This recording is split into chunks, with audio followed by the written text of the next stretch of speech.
Welcome to another episode on refuting the objections from the article called Sexism in Torah, published on evilbible.com. My name is Jayanti and I'm joined by my friend Shireen. Hello Shireen. Hi Jayanti. How are you? I'm doing good, thank you. How are you? Very well, thank you. We thank you for watching previous episodes, refuting few questions on sexism in Torah, and also for sharing your feedback. In this episode, we would be discussing on objections to the Mosaic laws related to ceremonial purification, civil or social issues, etc. Before we dive in, it is important to understand the times in which these Mosaic laws were given and to whom they were given, and then unpack the intent behind them. So God gave the law or Torah to Moses on Mount Sinai when Israelites were in the wilderness on their way to the promised land, traveling in large numbers as nomads.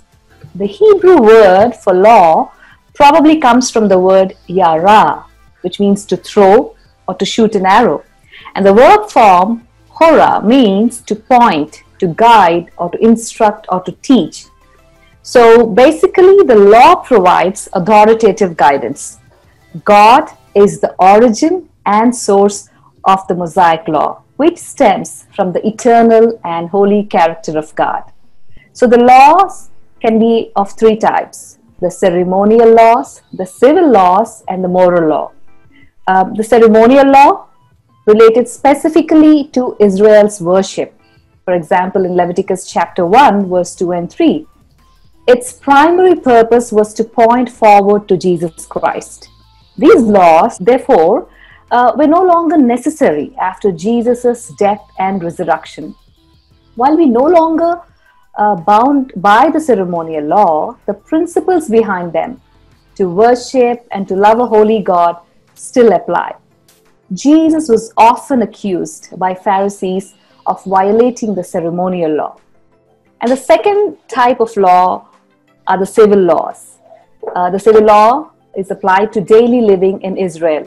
For example, in Deuteronomy 24, verse 10 and 11.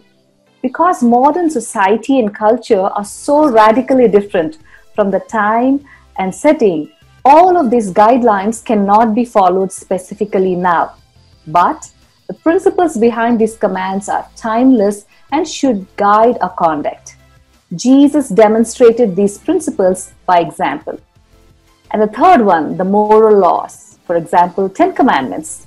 They are direct commands of God and they require strict obedience.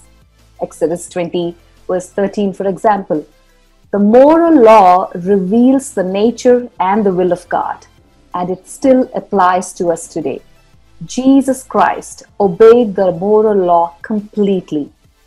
For Old Testament Israel, all these three types of law blended together, only went hand in hand because Israel was in a unique place historically, both as a theocratic nation and a worshipping community. Several passages of scripture clearly establish that the coming of Christ has brought an end or fulfillment to the Mosaic law.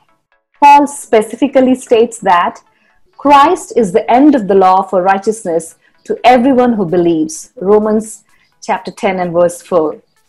This instituted a new law or principle of life, that is the law of the Spirit, the one of liberty and grace. Romans chapter 8 verse 2 and 13.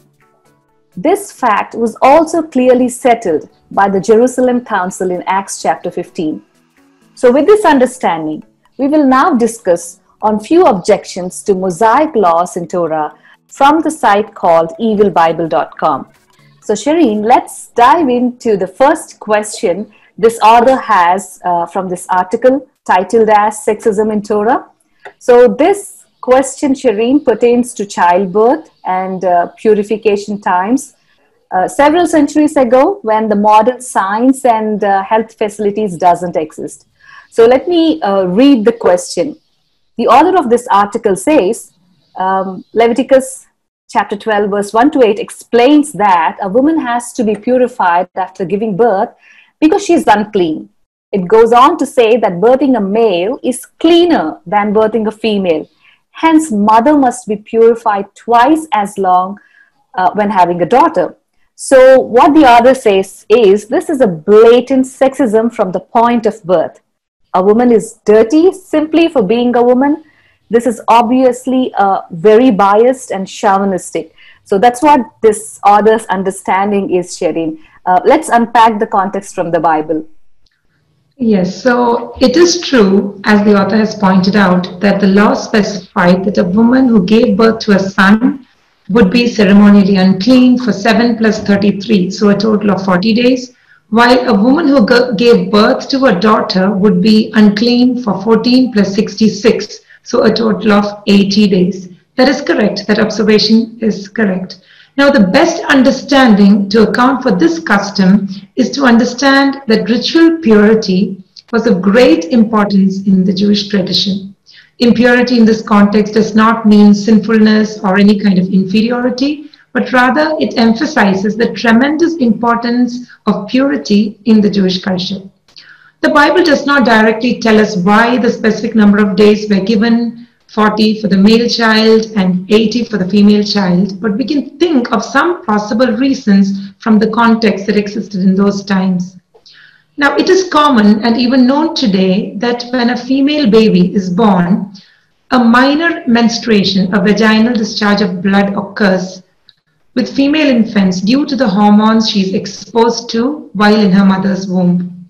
So, it's interesting that this could last for up to 2 weeks, 1 to 2 weeks. So a woman who brings forth another woman, a female child, would require double time for purification of both the mother and the daughter. That could be one reason. Now, another reason comes from a study that was done by Johns Hopkins University. This was published in a journal called Journal of Biblical Literature. We can look it up online if you would like to. Now, this study took samples from different women who had given birth to both male and female children, and they concluded that the toxicity in the menstrual blood of a mother who gave birth to a female child was more than that of a male child. Now, this could mean that more time was needed to restitute normal life and sexual relations for a woman who gave birth to a female child, and hence was required to remain longer as a protective measure for both the woman and her husband. Another possible reason could be a male child was circumcised on the 7th day, thereby bringing cleanness to the child, or it was for ritual purity, whereas a female child could not be circumcised, and hence the difference in the time. One more reason that we can possibly think of is that sons were prized in the ancient cultures, and even today, even in most of our cultures, when a boy is born, people are more happier. So the longer time at home for a mother with a newborn girl child would help her to bond more deeply over a more extended period of time. So this would really help the bonding of the mother with the daughter. Now, the extended time of quarantine also would help the husband prevent him from trying for a boy too quickly, because this is a girl, I want a boy, but God was putting some restriction there by helping the woman to have sufficient rest before the husband tried for a boy. Now, the interesting thing is that whether the baby was a boy or a girl, the sacrifices prescribed for atonement are the same in both cases. Therefore, there are no differences here, indicating that both sexes are equally valued and atoned by God. This point is very key in understanding God's heart toward the sexes. Right. So I would also like to highlight a statement in author's question, Shireen, that she says that birthing a male is cleaner than birthing a female. Yeah. So this is an implied statement, and this is not mentioned in Leviticus chapter 12, verse 1 to 8. So yes. I want to make that clear. Also, the fact that there were fairly standard sacrifice for atonement, holding the woman symbolically responsible for bringing another sinner into this world. The required sacrifice was the same after birthing a male or a female. Yeah, that's right. And we also know that God commands childbearing. In that, man is commanded to be fruitful and multiply. We can know that from Genesis chapter 1 and verse 28. And Psalm 127 verse 3 also says that children are regarded as a gift from God. And Christ, who fulfilled the Mosaic law himself, welcomed children in Matthew chapter 18. So we can safely conclude that the quarantine periods are not directly linked to the cleanliness of the sexes, either male or female, but to the practical scenarios during the birth and the postnatal periods. And either male or female, all of humanity sinned and fell short of the glory of God and are born as sinners in need of Savior, isn't it? That's absolutely right, yes.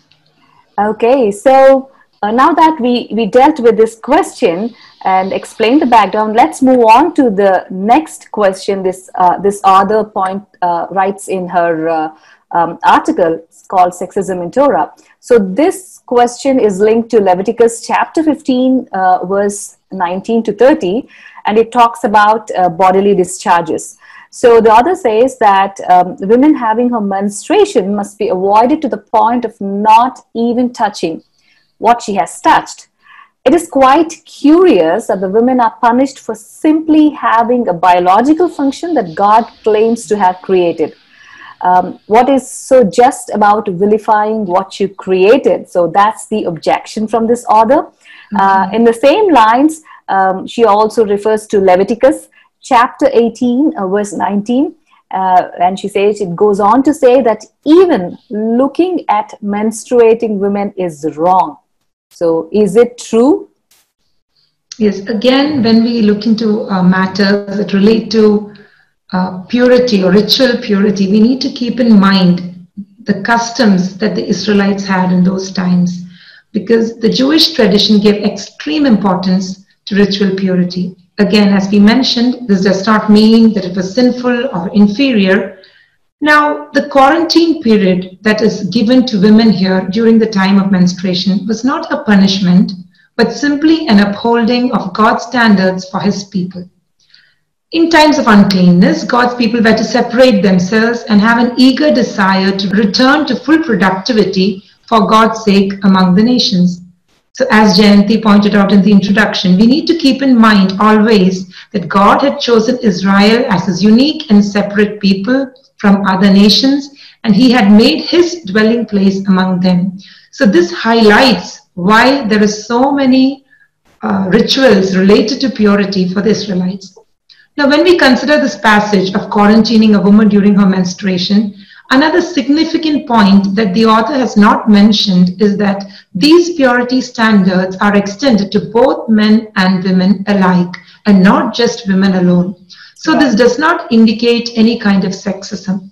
It was not only during the menstrual cycle of women, but any bodily discharge from anyone would require quarantine and purification process. For example, in Leviticus 15 that the author quotes here, 4 types of discharges are mentioned. The first 2 are male discharges, a chronic male discharge or an emission of semen. And then the next 2 is a menstruation discharge and a chronic issue of blood of a female. Now here we see that 2 cases involve men and 2 involve women. And both had similar rules concerning discharges. So this passage does not suggest that God is a sexist, but rather he has high standards that is even manifested in his commands to the nation of Israel. The law's added requirement of cleansing and sacrifice once the bodily discharges were over primarily was to express the individual's reconsecration to God. Also, the 7-day quarantine for a woman during her monthly discharge would allow sufficient rest and relief, which modern women like us seldom receive. Yeah, I mean, this reminds me of something that I read recently. The debate on this menstruation benefit bill was tabled by Meenong Ering, a member of parliament in Lok Sabha, representing Arunachal Pradesh in 2018. And this triggered a widespread discussion on the need to have menstrual leave policy for working women every month in India. And I quote this from the Hindu newspaper titled India Needs Menstruation Leave, dated 7th June 2018. It's interesting that we are talking about menstruation leave now in 21st century when Mosaic laws dealt with them, I don't know, hundreds of years before. That's right. That's really interesting. Yes. So the second part of this question, again, related to menstruation, was that a man cannot even look at a woman during her menstrual discharge. Now, is this true? First of all, from the plain reading of this verse, we understand that this passage does not talk about looking at a woman at all. That is extremely misrepresented. It is actually talking about making an attempt to have sexual intercourse with a woman who is having her menstrual discharge. So the prohibition here is sexual activity during menstruation and not looking at a woman. Honestly, whom does such a prohibition favor? As a woman, I can see the kind heart of God here in forbidding difficult, it's already a difficult time for a woman physically and mentally. So God is forbidding sexual intercourse during this time, which would be definitely in favor of the woman. Now, this does not imply that God is a sexist, rather the contrary. Right, right. And the laws for bodily discharges are aimed at the utmost purity and ceremonial cleanliness expected in God's assembly of people of Israel. And these people are nomadic people living in around 12th to 13th century. We have to remember that when we read about these laws. And indeed, menstruation is a God-created biological phenomenon in women. And there is nothing vilifying about it, that the Son of God who came and dwelt among us as a fully man and fully God was okay to have a woman menstruating non-stop for 12 years, touching the hem of his garment. We can read Matthew chapter 9, Mark chapter 5, Luke chapter 8. And this happened in times where women are considered second-grade citizens in Jewish society. That is right. Jesus Christ was not only okay that this lady touched her, the menstruating woman touched him, but he healed her and commended her publicly for her faith, saying, "Daughter, your faith has made you well." So there is nothing vilifying about menstruation as far as God of the Bible is concerned. That is correct, yes. Okay, so let's move on to the next question. So this next question is based on Leviticus chapter 19, verse 20. So the article says that if a man has sex with a slave or a betrothed woman, he must then scourge her. Scourging is a term for a severe flogging or whipping. So the author says, I find it quite curious that the woman shall be punished to the point of beating for such an occurrence, yet the man gets to go free for the deed. Let's unpack the background of this, Shireen. Yes, this again is a case where many people have raised concerns over this passage where we see a man having sex with a slave or somebody who's under his authority, and the woman, is required, or the woman should be scourged, is what especially the KJV translation in English says. Now, when we look at the original, we understand that this is a case of mistranslation. So the original Hebrew noun that is used in the place of the word that is translated as scourge her is a word bikoreth, and that is a word that actually does not mean she shall be scourged. Now, what does this word actually mean? Now, this noun is used only once in the entire Old Testament, but this noun is led back to the word bakar, which means to inquire, to seek, or to search. So, she shall be scourged should actually be replaced by an inquiry, or a search is to be made into the matter. Now, the Hebrew word that is also translated as redeemed in this context is pada. Now, this certainly means redeemed, but with a focus of being saved or delivered or rescued from the situation. Mm-hmm. So in this verse, after telling us that a slave woman has been raped, the expression not at all redeemed really means she was not saved or delivered from her rapist. So a correct translation of this verse in Leviticus 19:20 would be, and whosoever, I'm reading the KJV because it is in the KJV that we see she shall be scourged. Right. So it could be, and whoever lies carnally with a woman that is a bondmaid, that is a slave, and who has been reproached by this man, and she is not helped or rescued, and her freedom is not given to her, an inquiry shall be made, he shall not be put to death because she was not free. So here, there is nothing that directly applies to the woman. She is actually a victim here. The premise at the start of this verse is that a man has raped a slave woman. The conclusion, after looking into the matter, after investigation, is that he should not die because she was not free. If she had been a free woman, then he would have had to die. In this case, the man does not go free, as the author says. He has to bring a trespass offering, which was a public acknowledgement of his guilt. So he also has to bear guilt and render an offering and is not free just like that. Yeah. It is also worth noting that only the man is asked to bring an offering for atonement, not the female slave. Being a slave, the woman may have felt little influence over her situation because the man was free and she was not. Hence, she is not asked to bring any sacrifice which places the responsibility of this solely on the man to make the atonement for sin. Again, we see the heart of God to a slave woman, something really unthinkable in terms of slavery that was prevalent in those times. Right. And what I see here is an attempt to understand ancient Hebrew word used very rarely in the scriptures, Shireen. And the viewers need to note that the biblical Hebrew is very different from the modern Hebrew spoken even in the current times. Yes. So when trying to explain a word written at least 1600 years before Christ, we need to be cautious, but as a good interpretation principle.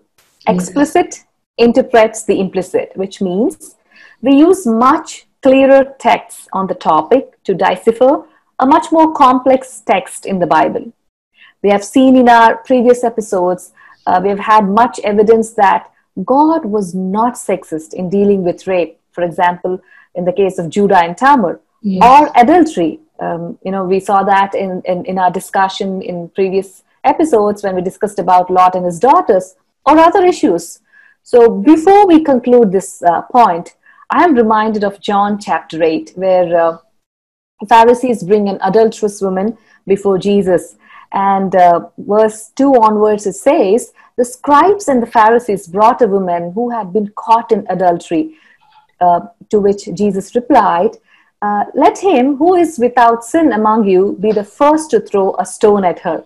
Yes. We see that in later verse, they went away one by one, beginning with the older ones, and Jesus was left alone with the women standing before him. Jesus stood up and said to her, woman, where are they?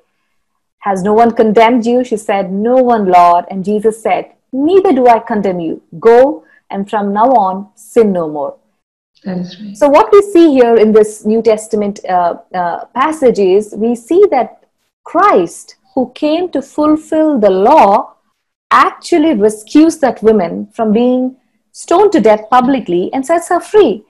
So the God of the Bible is not sexist. Yes. Okay, so the following up to this question is another question from Leviticus again, Leviticus chapter 21 and verse 9. So the author says that this passage, Leviticus 21 and 9, explains that unchaste daughters of priests must be burned to death. So she questions, what about the unchaste sons? Of course, this isn't even answered in the Torah. We are to assume yet again that men have the power to do as they wish, and the women must suffer the punishment for both of them. So that's the understanding of this author, Shireen. Okay. So again, Leviticus 21 and 22 are two chapters that we see where the prescription of holy standards for the priest and his household are given. Of course, priests held a very important position in the Jewish culture. And so God is giving separate rules on how a priest and his family, especially his children, should be. Now, this again portrays the high holy standards of God. And the focus on Leviticus 21 is the Lord's commandments that the priest and his sons should be holy. Now, setting the standards for the sons I mean, in this particular case, it's Aaron who is the priest, so for Aaron's sons, from verses 1 to 8 of this chapter. In verse 9, the focus moves to the daughters of the priest. Now, it is true that the daughter who is promiscuous will be sentenced to death, that too, a death by being burned with fire. Yes, it was an extreme form of punishment for the more serious sins. Now, one of the reasons why such a punishment is declared beforehand is to prevent the breaking of the law, at least fearing the severity of it. And regarding the sons, it is true that it is not mentioned in this passage. But to think that they will get away unscathed, the lack of the knowledge of the God of the Bible. Right. In dedicated passages discussing sexual violations, God prescribes punishment for man as well as the woman. If they are applicable to any ordinary Israelite, how much more to the priests and the sons of Aaron who draw near to God with their offerings? Yeah, absolutely. So we cannot establish a doctrine from silence just because the men or the sons are not mentioned. We cannot say that they will go free. Yeah. Now, another interesting thing is the Bible does not record any daughter of any priest being burnt.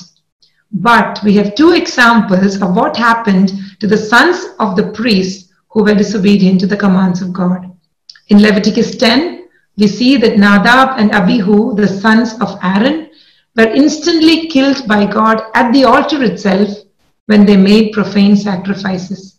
We also see the sons of Eli the priest, Hophni and Phinehas, in 1 Samuel chapter 4.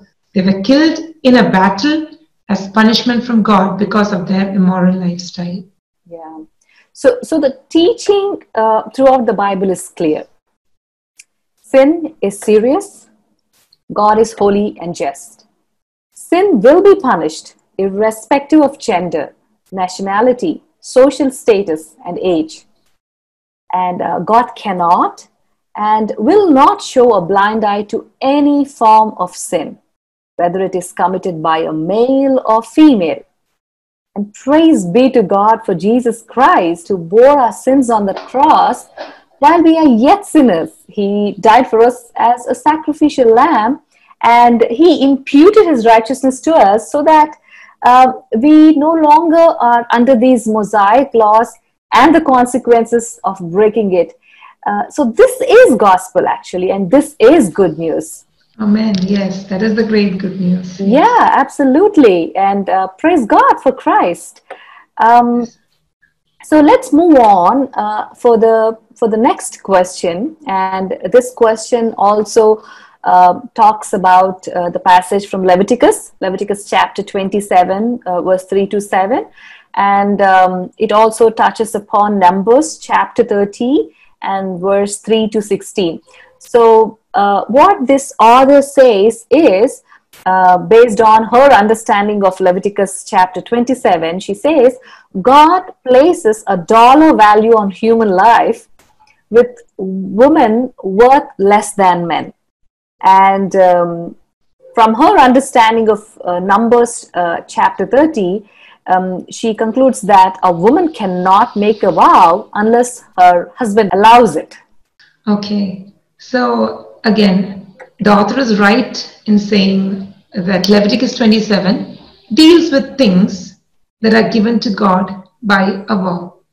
Now, first and foremost, we need to understand that the people of Israel were not required by a command of the law to make a vow, but the vow was a freely promised gift unto God by an individual. In this case, it deals with persons that were promised to the law in a vow. It means like in our culture as well, sometimes, Shireen, people make a vow, and Yes. that vow can be, maybe they vow that, oh, we will climb this mountain, That or is true. shave our hair, Yes. or wear certain colored clothing, or have certain lifestyle for 40 days or 60 days, That is either to please God or to get something from Him. So it's kind of a similar vow, isn't it? It's a That vow is to true. the Lord. Yeah. That is true. Okay. So it is completely voluntary, Yeah. and a person makes it out of his own choice. Now, the second thing that God's involvement in this case, if we can say so, is God gives the option that a person vowed to the Lord could be redeemed by paying a sum. So this was actually to help the person. If he could not fulfill the law, he could vow himself out by paying a sum. Now, thirdly, the vow of consecration was far more than mere words. It had a definite action associated with it. And this prevented people from making empty vows to God. It was not a sin to refrain from making a vow, but once a vow was made, it had to be kept. But in exceptional circumstances, substitutions could be made in accordance to what was prescribed by God, again showing the kindness of God and how He understands human emotions and struggles associated with it. Now, coming to the accusation of the sum to be paid for redemption, according to the author, this is the dollar value that she's mentioning. The valuation was made mostly in terms of an estimation of the physical labor value of the person. For example, a normal 25-year-old man could do much more labor than a 5-year-old boy. So the wage or the price or the value of an individual should be understood as representing either the wage of a worker or the relative worth of the value of the person's services in the tabernacle, because in the Jewish context, they would be serving in the tabernacle. So the value estimated to each category is in no way reflective of the intrinsic value that God gives to human life or his preference of a particular sex over the other, but it's merely the wages that were commonly given to each category for the work they did. Even today, if we see in construction work or in some other areas of work that require really hard manual labor, men are preferred over women, and men are paid more because they produce higher output in that particular work. Similarly, in other areas where women could be more productive, they would be paid higher. And isn't it the female nurses in healthcare, etc., are paid more compared to male in current days? Exactly. All over the world, female nurses are preferred over male nurses and are paid more. So this is not sexism, but a payment according to the output of effectiveness in the assigned field of work. Right. So to conclude, the dollar value, as stated by the author on human life, was only an estimation of the wage of the worker and not at all the value that God gave to human life. Logically speaking, this valuation is in favor of women because the fee of redemption for women is lesser than men, and therefore her redemption would be easier. Right. So this makes it clear that the value of the person here, or the value attributed to a person, is the amount or the value he has to pay so that he can be out of the vow. So this law was only placed for the benefit of the people so that they will not make vows casually, and even if they did, they had a way out. So it definitely shows the kindness of God in allowing provisions to redeem his people in cases where he could not fulfill the vow. That's interesting. Furthermore, I think Jayanti, I think you can mention that there was some provision even made for the poor who was not even able to pay the amount. Right? Yeah, true. I mean, well, the gender wage gap seems to be an ancient question. Yes. But I don't think Leviticus chapter 27 is about value of a male or a female, as the author puts it. But the offering someone had to make, if they make a vow to the Lord, it's like, God is also providing them, if I can use the word, escape route. They made a vow without thinking, or for whatever reason, and they cannot fulfill it. God is gracious, and God is also providing a way out. And for that way out, what is that offering that someone had to bring? That's true. So the valuation is also based on what the person can offer. Yeah, in the case of poor people. Yeah. Right. Yeah. Read verse 8 from the same chapter, Leviticus chapter 27 and 8. And if someone is too poor to pay the valuation, then he shall be made to stand before the priest, and the priest shall value him, and the priest shall value him according to what the vower can afford.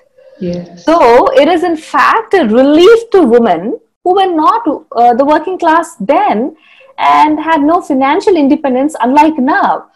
So I would like to think that having to pay less money as offering is a favor rather than a depreciation of worth.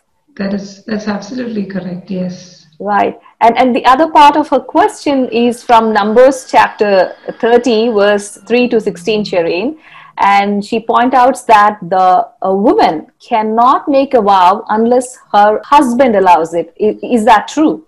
Yeah, this is again a very interesting passage and one that is often misinterpreted. Now, as suggested, this passage is on making vows to the Lord, as we just discussed. Now, making vows was a serious matter and not one that could be treated lightly. A man who makes a vow to the Lord had to abide by it no matter what. Of course, there was, an escape route, as we just mentioned, for substitution, but God would hold a man responsible for the vow that he made. But God gives graciously the provision to the woman, even though she has made a vow, if her father or her husband did not agree with it, then she could refrain from fulfilling the vow and the Lord will forgive her and not consider it as a sin against her. Mm-hmm. Now, this brings me much consolation rather than, agitation that, God, what is God doing here? Yeah. Now, we know that in the divine design that we had discussed when we discussed the creation, questions related to creation, one of our previous episodes, the father, in the case of an unmarried girl, or the husband, in the case of a married woman, is accountable before God as being the leader. Now, when a woman is under the authority of her father as a young girl before her marriage, she will have to abide by the regulations in the household and obey her father. Just as how we would teach our children to obey parents, teachers, and people in positions of authority over them. Now, as a married woman, God has made the man the leader of the home, and the wife has the responsibility to submit and take his direction and be a good helper to her husband. Now, in a loving, God-centered home, I believe that whether it is the father or the husband, whoever is in authority, they will understand the vow that the woman has made and would permit the woman to keep it. Right. Now, this would be an ideal situation where a woman has the freedom to make a voluntary vow to the Lord and keep it. But then there may arise many situations, as indicated in this passage itself, that there could be fathers or husbands, for whatever reason, might disapprove of the woman making a vow. In such cases, the Lord comes to the rescue of the women and does not place the vow binding on them, giving them forgiveness and liberty from the guilt that this could cause. God does understand the difficult situations sometimes we as women might be placed in, and his heart is one of compassion and kindness towards us. And this gives me greater confidence to follow this God. Absolutely. And the woman can make a vow, and the author's assumption that she cannot make a vow is wrong. Is wrong, yes. Yeah. But the question is whether these vows are made in alignment with her father or husband. As you rightly said, the providers and the protectors of the family. That's right. So it is a common sense, young woman living in that ancient times would discuss with her father if she's unmarried or with her husband if she's married before binding herself to an oath, because her vows may impact not just her but the entire family. And often vows involved offering something, and as the providers of the family, the men then come under an obligation for something that they were never consulted before. That is correct, yes. Again, all this has to be seen from the lens of an ancient society where families closely knit and decisions were made with the levels of responsibility, not as individuals. In fact, Shireen, I see this custom alive even in some families where the decision is being discussed with family before making it official. Yes. But the best part from the scripture portion is the verse 5 and 8. It says, and the Lord will forgive her. Yes. So the woman is not being made responsible for her vow, but rather she's relieved. for me, this is actually the opposite of sexism against women. It's a favor to women, isn't it? That's absolutely correct. Yes. So that's why it's very important to understand the context of the passage before jumping to conclusions, and the historicity and the times in which it is written. So with this explanation, we will move on to another question, Shireen, and this I call it question, but it's more of an accusation in this article, Sexism in Torah, where this unnamed author, there's no name, and she calls herself a feminist. So we are assuming like she's a woman, and and she goes on a rant saying that from this scripture, the God of the Bible is sexist. So what we both tried to do in our previous episodes and even this episode is to take those passages and try to really understand the context and critically examine with historicity, with the literary style and the real context, and then explain that is this allegation true? And from so far, we realize that all these allegations are incorrect. Because these passages were taken out of context. And I'm sure the next question we're going to discuss also has a similar pattern, but let me go ahead and start the next question. It's from Numbers 1 and verse 2. Yes. What this author says is, Numbers 1 and 2 is the basis for sexism that remains rampant today. So the author claims the sexism is rampant today. Yeah, maybe it is.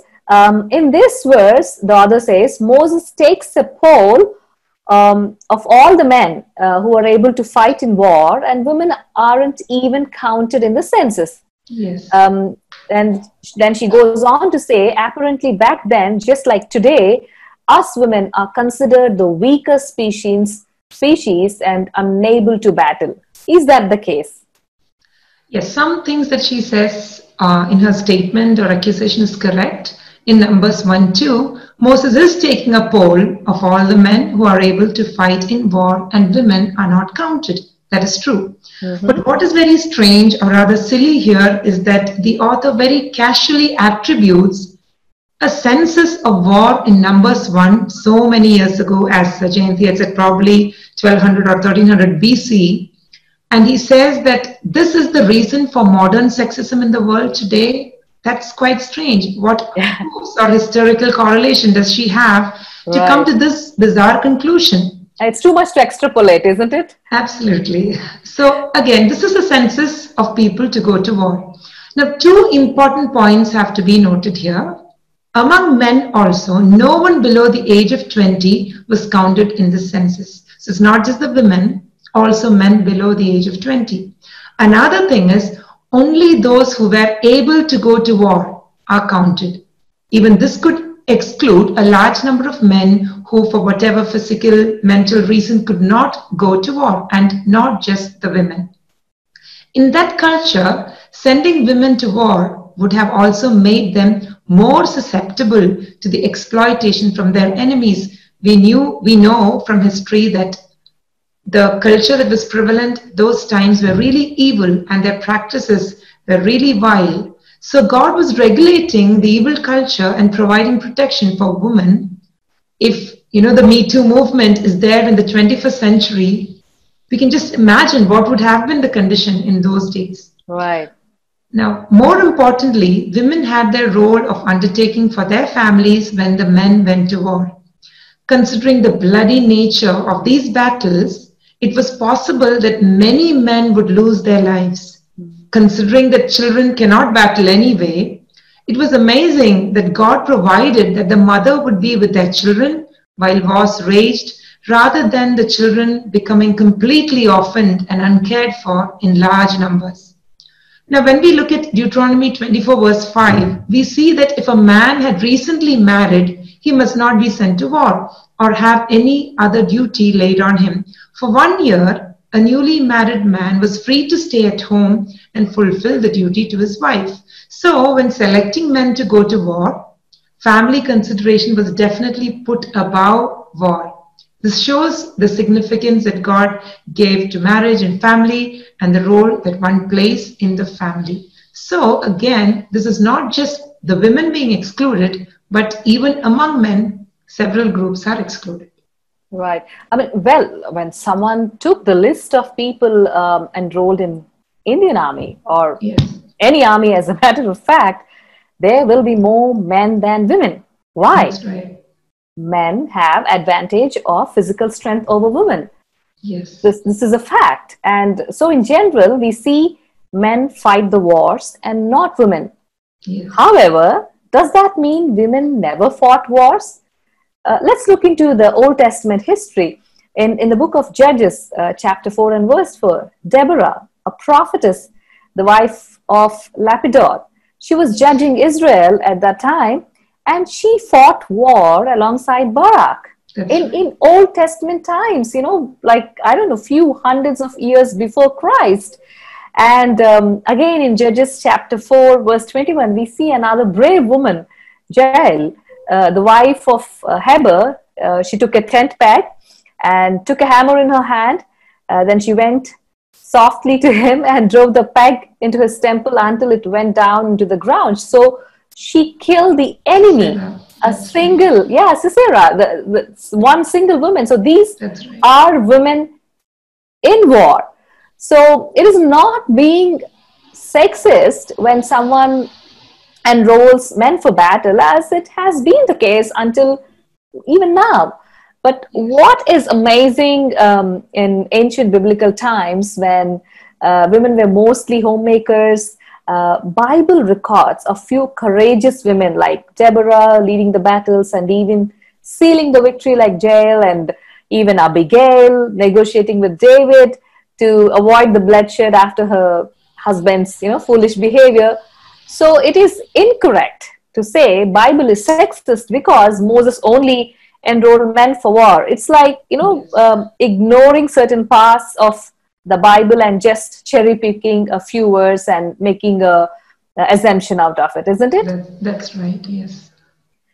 Okay, so in continuation to the instructions on war and women spared as objects of rape, let's look into another misconception this author has. It's from Numbers chapter 31 verse 14 and 18. The author says, Moses tells his men to kill all males, non-virginal women, elderly, and children of the Midianite tribe. Of course, the virgin women are kept for raping.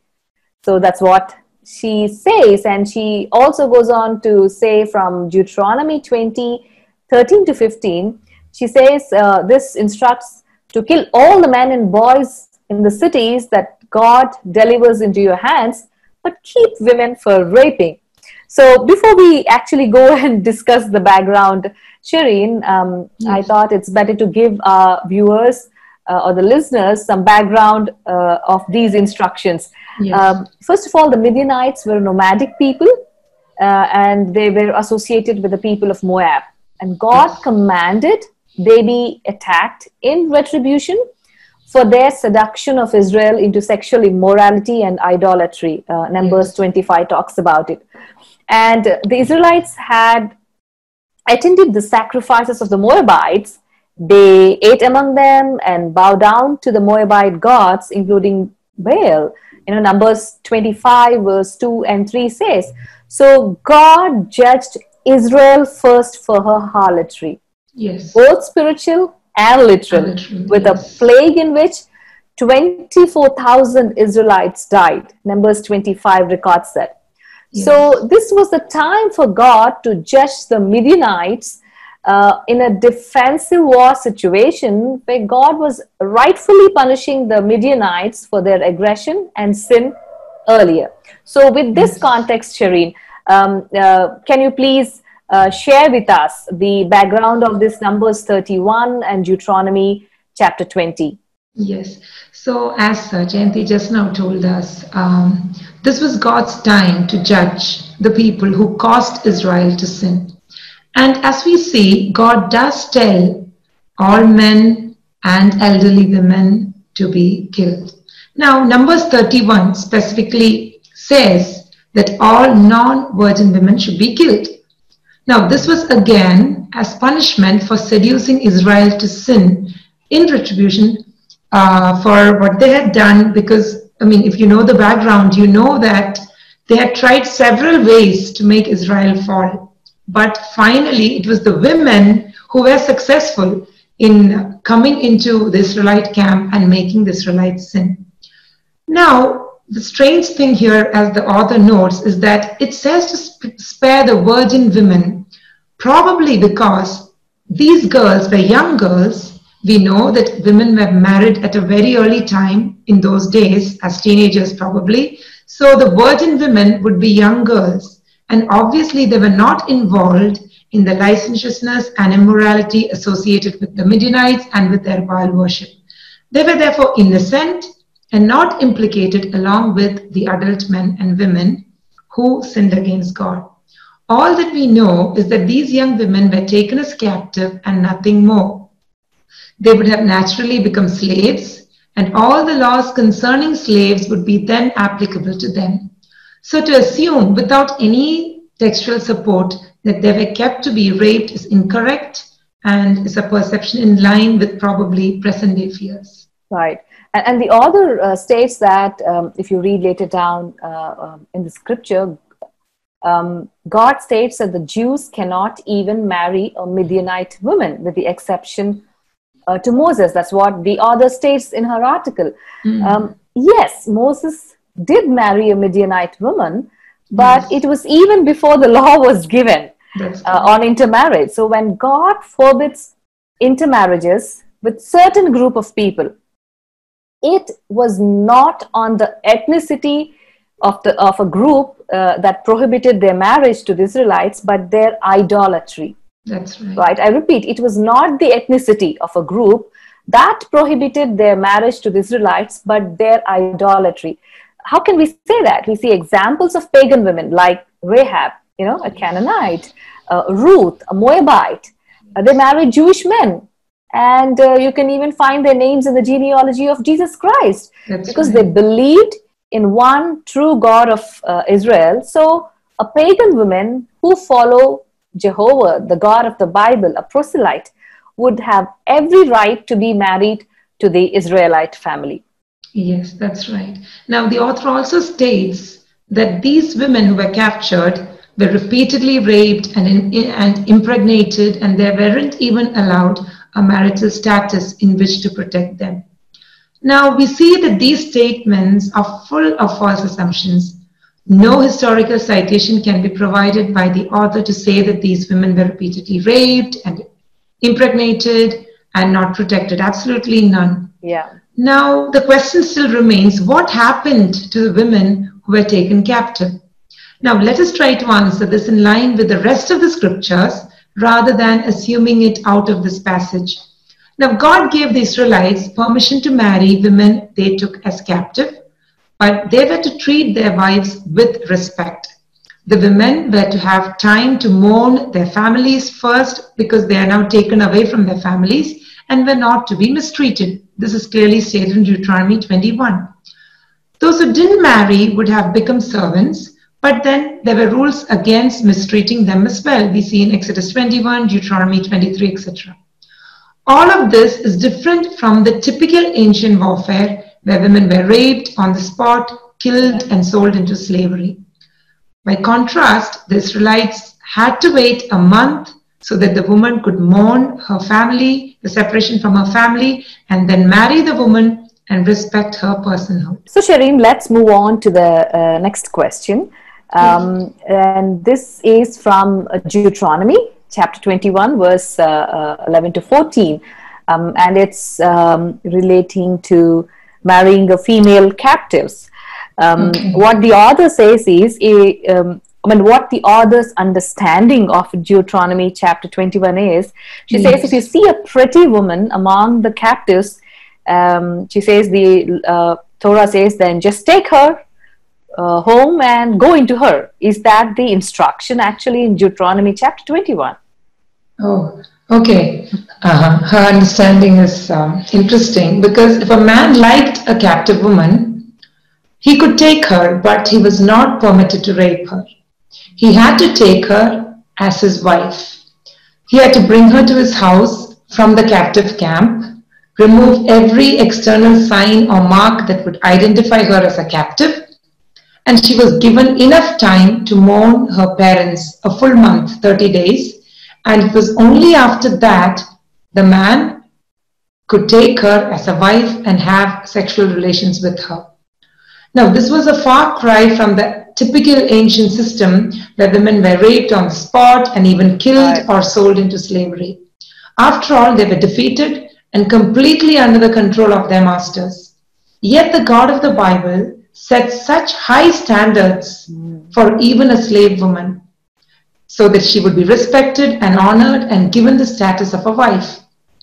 Now, if at all the man doesn't want to take her as a wife after the 1 month period, now if the initial desire was just an infatuation and now he doesn't want to, then the woman had to be set free, even though she's a captive.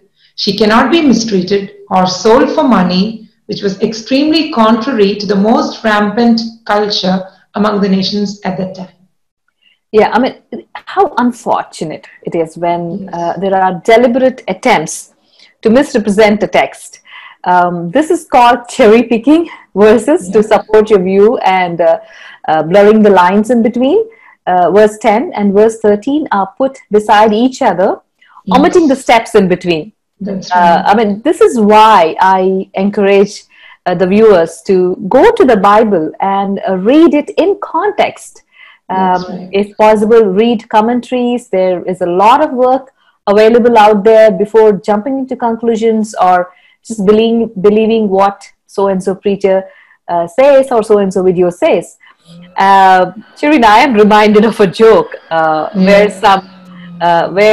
it says that, grammar saves lives.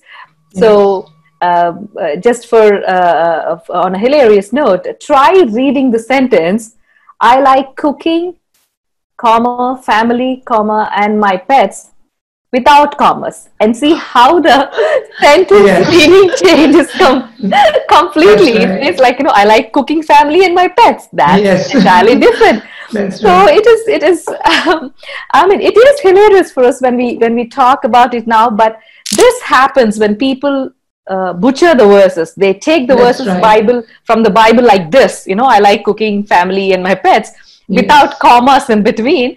And it entirely changes the meaning of the text, whether it's a so-called celebrity preacher or whether it is somebody like this author on this evilbible.com. It is important for all of us to understand the scripture, to understand the scripture in context.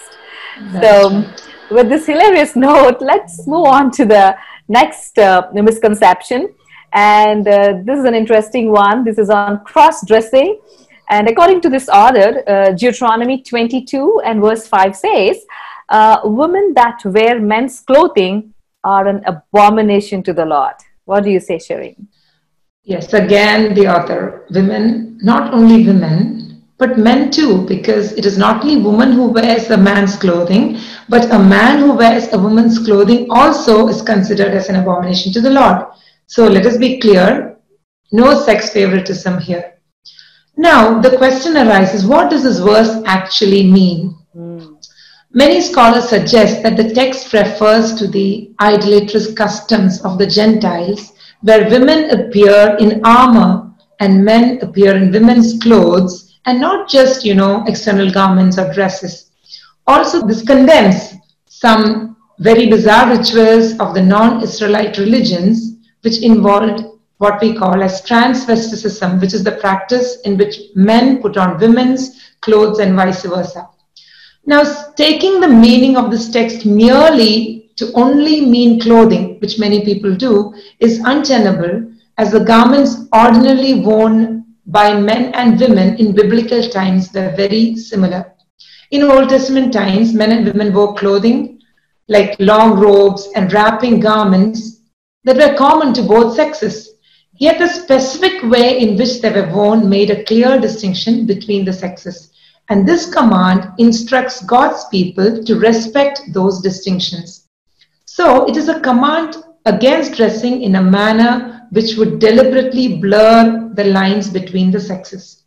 Therefore, the intended meaning of the text cannot be taken as a reference to the usual day-to-day clothing, but certain specific unusual dressing up with clothing, armaments, jewelry, or anything else that would make a man resemble a woman and vice versa, which was very common among the heathens in the ancient world, and this was also associated with their religious practices and homosexuality. True. Yeah. So in other words, we can say that this was one of those regulations that was given to stop the Israelites from patronizing the foreign cults.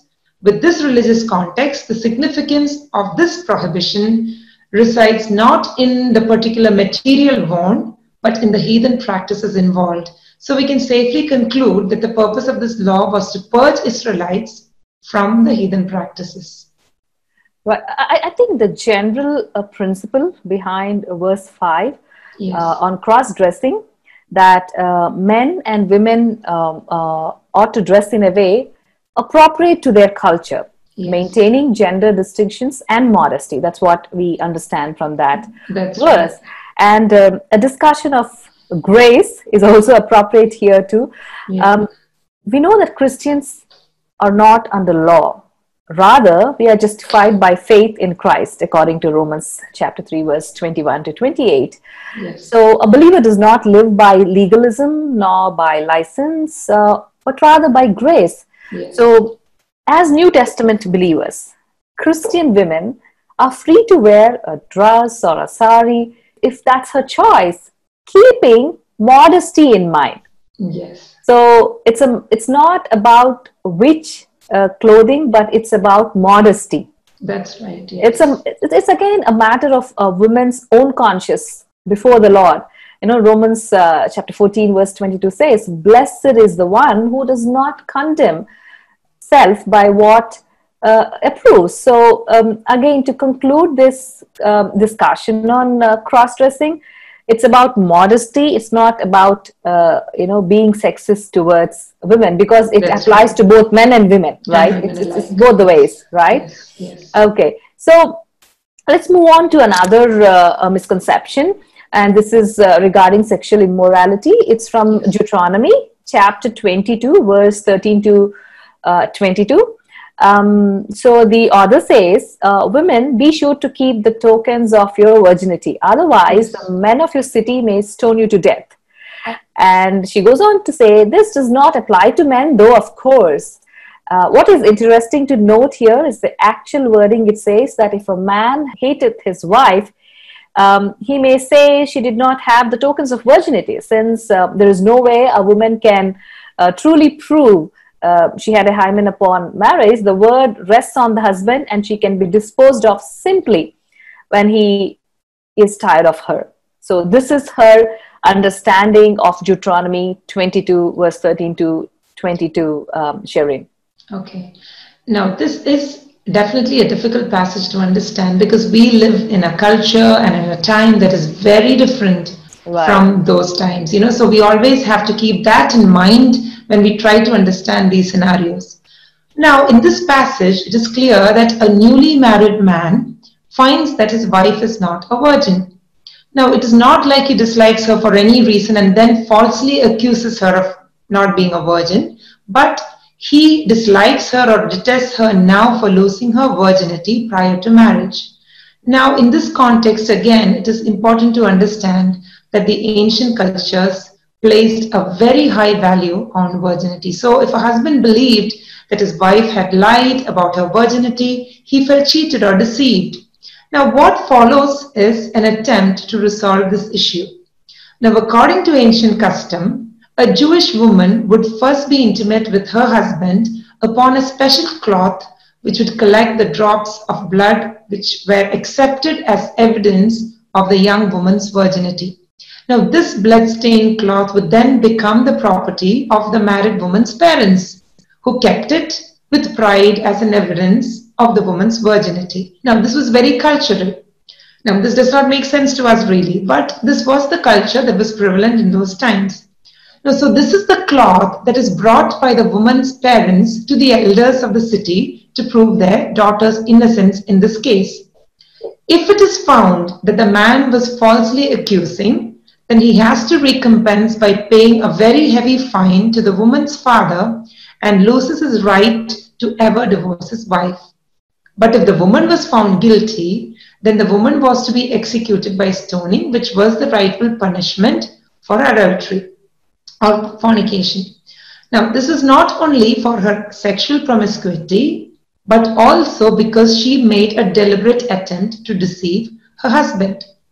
Now, if the virgin is innocent, she's not in any position where she would be found guilty or she would be executed. Now, if found otherwise, she has to bear the guilt and receive the just punishment. Either ways, we see that the God of the Bible, who is a just God, justice would prevail. Now, many people argue, what if the cloth is not preserved or becomes an unreliable, source of evidence? Now, here we again have to think, what does the other passages suggest? Now, in Numbers 5, we have a similar case where a woman is suspected to be unfaithful to her husband. Now, Numbers 5 talks about the woman being brought to the elders, and then the woman is given a bitter water to drink, some bitter drink. Now, if she is guilty, the water will cause her death, and if she is innocent, she will live. So in this case, where the evidence that would have otherwise proved her innocence or guilt is unreliable, it is God himself who comes and executes justice. Now, if the woman has committed the crime, she would be judged and she would die. But if the woman was innocent, then the water, the bitter water that she drank, would cause her no harm. So in both these cases, God intervenes and makes sure that the innocent is not punished. Yeah, I mean, this is amazing. In fact, as you said, this is a complex text. Yes. And but I think, you explained it nicely in a way that 21st century people can understand. And what you said, one line, it just caught my attention. In case of innocence of this woman who is accused, God intervenes and makes sure that the innocent is not punished. I see layer by layer protection God has put to make sure that innocent is not punished.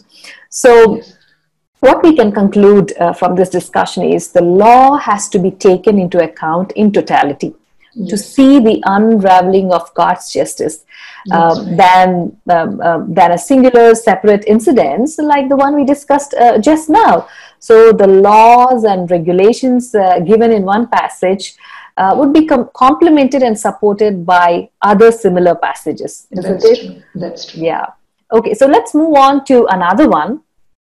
This author from this article on evilbible.com titled Sexism in Torah says, Deuteronomy 22 verse 23 to 24 is, according to her, is one of the most cruel and sexist passages of Torah. Torah is, the 5 books of Moses. She says, this passage says that the women who are raped and fail to cry out loud in a populated area are most likely enjoying the attack and should be killed. So please help us unpack the context, Shireen. Yes, again in this situation, like we today read the modern English translations of the Bible, and so it is very important to understand what the original context and situation meant and why was the specific kind of punishment or judgment given in each case. Now, in Deuteronomy 22, I think we would be dwelling on Deuteronomy 22 for some time now. In this passage in Deuteronomy 22, one thing is clear. It is the fact that both the man and the woman engaging in adultery will be punished by death. So no sexism here. If you are married and you engage in adultery, both will be punished. Now, another point to note is that whenever there is force involved in the context of sexual violation, that is also clearly mentioned in the passage. Not just here, but throughout the scriptures we see that in any sexual encounter, if there was force prevalent from the side of the man over the woman, that is also mentioned. Now here we have three cases of sexual immorality. The first one is the case of two married people engaging in adultery and both are killed. The second case is the one quoted by the author where a betrothed woman is involved. Now we need to again understand the Hebrew context, what betrothal meant. It was as significant as a marriage and could be broken off only with a legal divorce, unlike today. Today, betrothal doesn't mean anything much, but in those days, it was legally binding. It is for this very reason that a betrothed woman and a virgin, not betrothed, are treated differently, and the one betrothed would have the charge of adultery, similar to that of a married woman. Now, when we come to verses 23 and 24, we see a man who meets a betrothed girl in the city and lies with her. Now, as I mentioned previously, if there was force involved in this, we would see the Hebrew word chasak in Hebrew. Now here we don't see any mention of force. The woman does not cry out for help while the sexual activity happens. I mean, it is natural that when a woman is being raped, she would by all means resist it as much as she can, and she would cry out for help. But the charge against the woman here is that she did not cry out for help. Now this is why scholars conclude that this indicates that she was not being forced into this activity, but rather she was consenting to it. Also, the mention of the word city here adds to this argument that she was in a location where she could have gotten help easily. Again, both the man and the woman are punished in this case. Right. But if she had cried out, then the result would have been totally different, as we see in the next case. Now, the third case in chapter 22, now, the author does not mention this. She conveniently avoids discussing, but I think to give a full context, we need to see this also. Now, this clearly makes a contrast with the second case. This is a case of true rape where a woman was attacked in the field and she cries out for help. Now, as I told earlier, this is in verses 25 to 27 of chapter 22, we see that the word chasak is used here, which means the woman was raped by force. Now, the woman does cry out for help, but no one hears her or rescues her. It is clear that the woman is innocent in this case because she did try to get help, but to no avail. In such a case, the man alone is killed and the woman is spared without any punishment. Now, this again shows how righteous and at the same time compassionate the God of the Bible is. He would not let the sinner go unpunished, but at the same time will never punish the innocent, as we had also seen in the previous case. So justice prevails because God is just. Whatever he does is just. So he makes sure that in Israel, in the Jewish, among the Jewish people, what is just happens in cases of violations like these. Right, right. So in continuation to the discussion on rape, the author of this article also talks about retribution by the man who rapes a woman. So she quotes again Deuteronomy chapter 22, verse 28 to 29. And she goes on to say that a rapist must buy his victim from her father for 50 shekels. She says, is this supposed to be some type of retribution? What about the victim here? What if she doesn't want to marry a pig who raped her? All that matters is her father receives payment for his property. We just considered the instance of a woman who is betrothed. So here, Shireen, we are going to see the case of a virgin who is not betrothed. So that's the question. That's the difference, yes. Yeah. Yes. So we just considered the case of a betrothed woman. Yes. And this is a case of a virgin who is not betrothed. So the part of adultery does not come in this case because she's not betrothed to anyone. Now, again, as I mentioned previously, one word that we should be careful to identify in these passages is the word chasak in Hebrew, which was the force that was used to sexually violate the woman. But the word used for rape in this case, in verses 28 and 29, is another word, not chasak, but the word tafas. Now, this Hebrew word means to lay hold of or to grab or to handle. This word does generally indicate a capture or a seduction. But if Moses wanted to unambiguously state rape here, he could have done so easily by using the same word chasak that he used in verse 25 to 27. But we see that in verse 28, he uses a completely different word, which indicates to us that this was a different scenario. Now, here what happens is, this woman is not married and she's not even betrothed, and the man does not use force to rape her.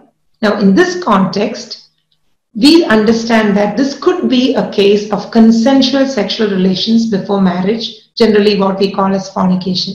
Now, the added phrase, and they are both found out, that adds weight to this interpretation, unlike the case where it was, a question whether they cried for help or did not cry for help. Here, that whole scenario is not considered. The cry for help is not considered because they were found out in the act as stated in verses 28 and 29. So it may be likely that the woman did experience overwhelming persuasion from the man or, a seduction, but not necessarily a sexual assault, because we don't see the word used that is commonly used for rape. Now, since she was never betrothed, the question of her willingness comes into play here.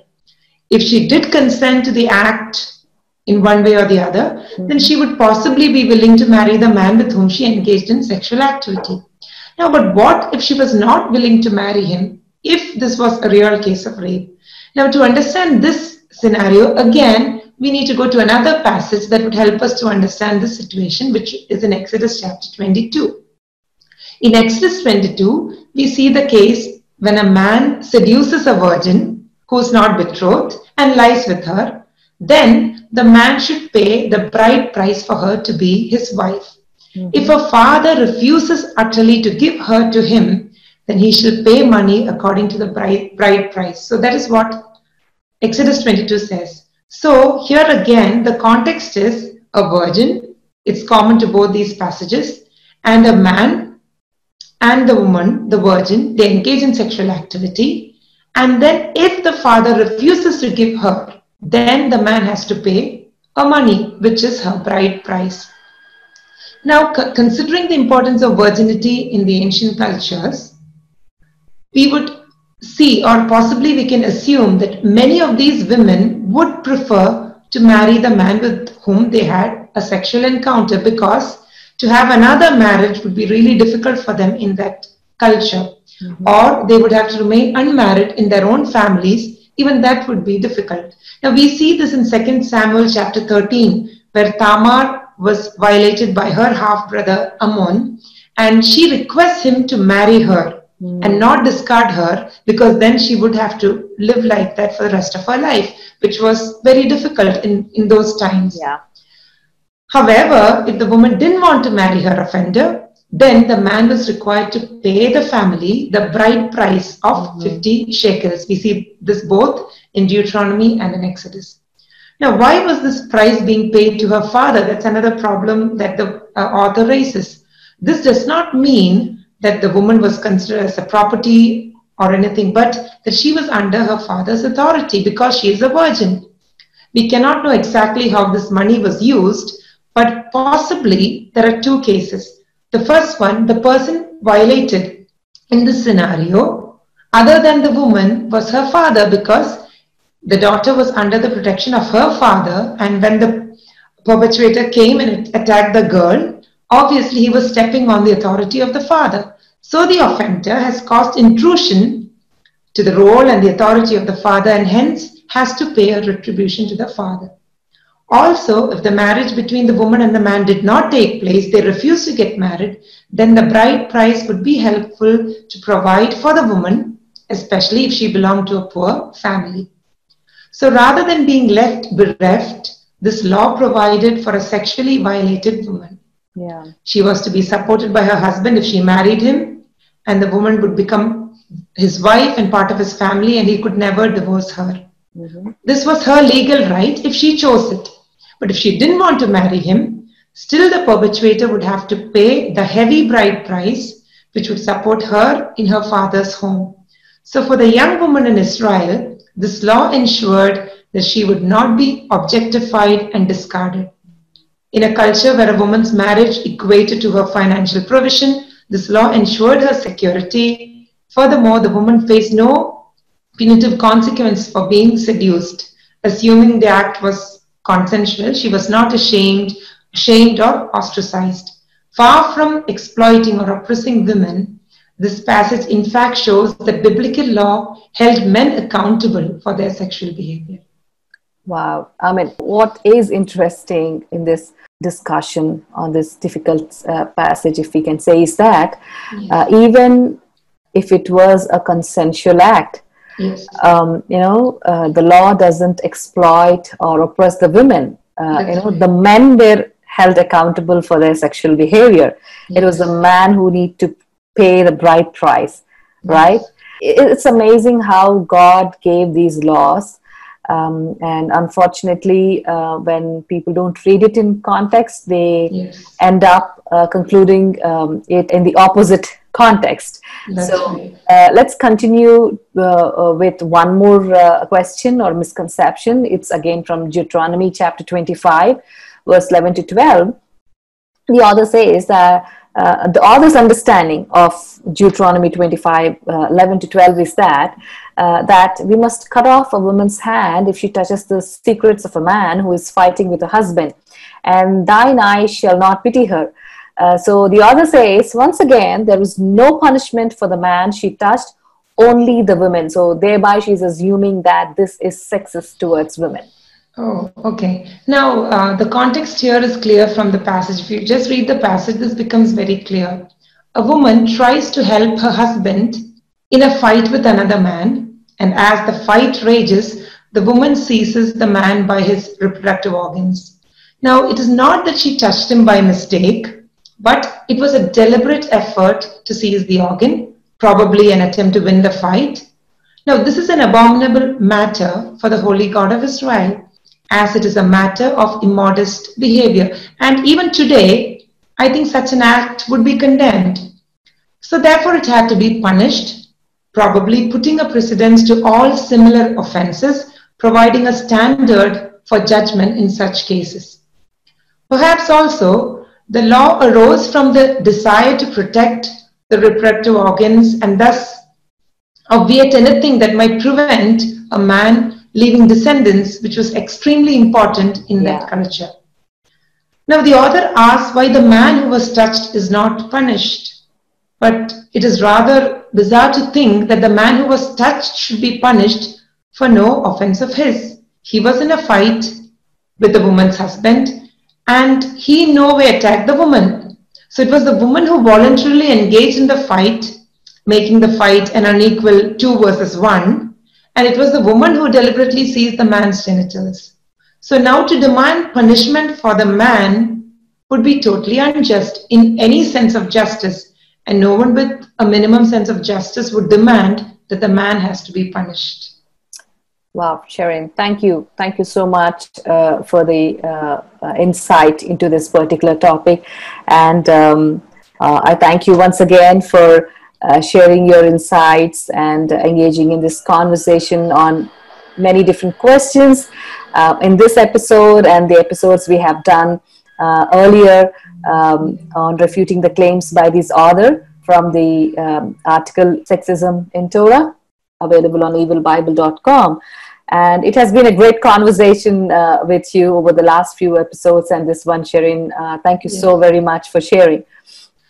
Yes, Jayanti, I too enjoyed the conversation, and yes, I hope that this would definitely help people to understand the scriptures, especially the law in its context. Right. I hope we're able to provide enough details to the viewers to understand how incorrect and baseless allegations in the article Sexism and Torah were. So as we come to the conclusion of this episode, I would like to leave the viewers with a few thoughts. We have discussed about different misconceptions this author had in this episode and even in the previous episode. What we did was we took the different misconceptions this author listed under Sexism in Torah article. So with this, we have refuted all the questions that this author has raised. And as we come to the conclusion of this discussion, I would like to leave a few thoughts with you, viewers. So please continue to listen to us.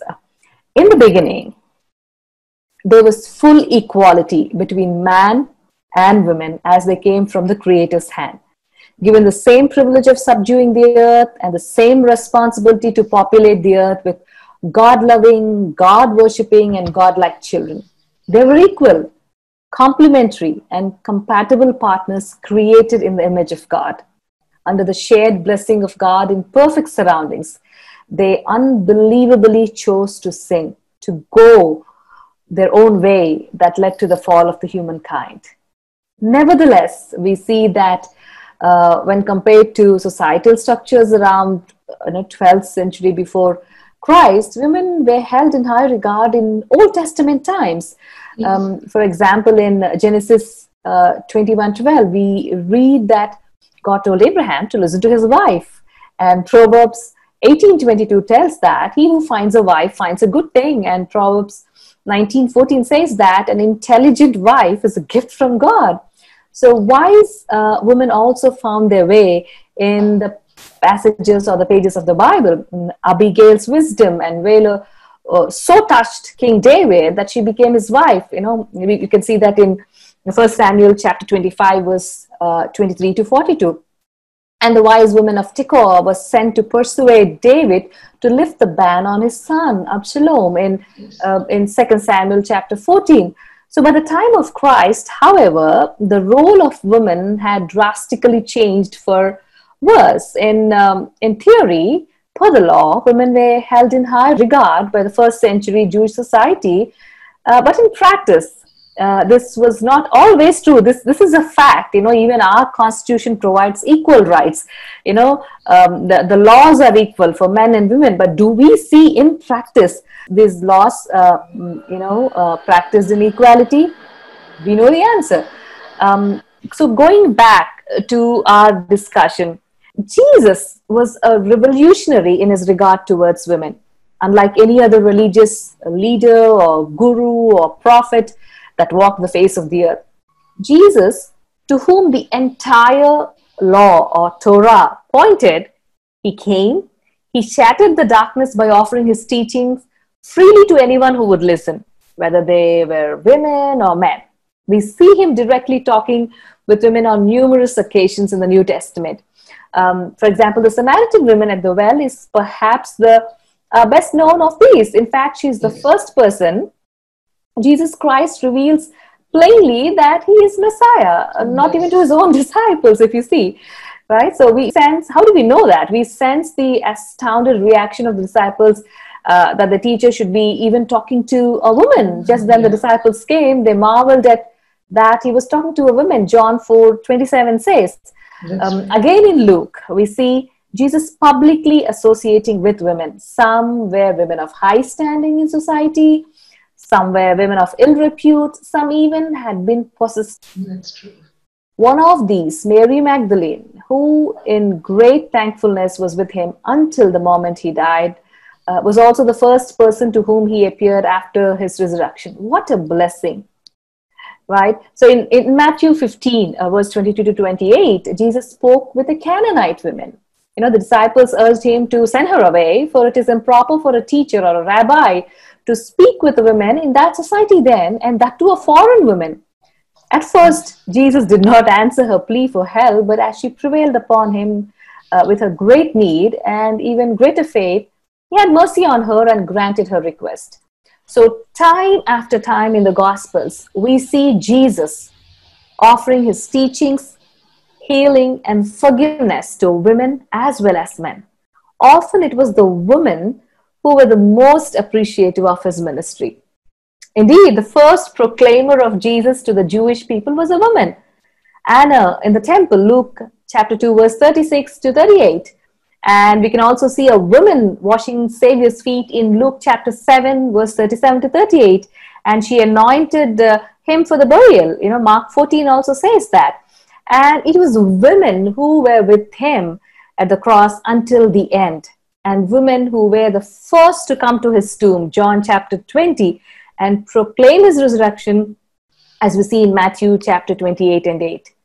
So Jesus' New Testament followers continue to follow in his footsteps, including women in their gatherings. Acts chapter 1 and 14 says that, and counting them as co-laborers for Christ. Romans 16 and verse 3 says that. This was only fitting for Jesus the Messiah. In his love, shattered the restriction status of women in the rabbinic times in which he lived. Because of Jesus, all individuals, Jew, Greek, slave or free, male or female, are made one in Christ and enjoy equal freedom as children of God. So I say this because the whole point of a discussion is this author assuming or having this misconception that she's writing an article on it, saying that the God of the Bible is sexist. The Old Testament points to the New Testament, and New Testament talks about the coming of Messiah, and Messiah, Jesus Christ, has been revolutionary, as I just explained with you now. So as the redemption story moves forward by presenting full gospel message to the fallen world and to the restoration of the image of God in each person by God's grace, it becomes more and more imperative that men and women be brought back from the ruinous situation into which sin has led them, and by the Holy Spirit re-establish the original unity, equality, and harmony in relationships that were characteristic of the original creation. However, until sin is removed, the complete and perfect attainment of that standard will not be possible. So as we conclude this episode, it is our prayer that the eyes of our heart be enlightened in order that we may know the hope to which Christ has called us, the riches of his glorious inheritance in his holy people, and his incomparably great power for us who believe.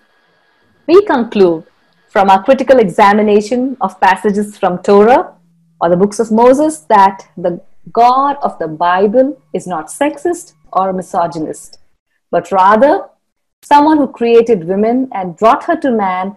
And not only that, when humanity fell, God of the Bible sent his own son, Jesus Christ, who is revolutionary in retaining equal worth to both men and women through great redemptive work on the cross. So with this, we thank you for listening to us, and do share this video with your friends and leave us your feedback, if any.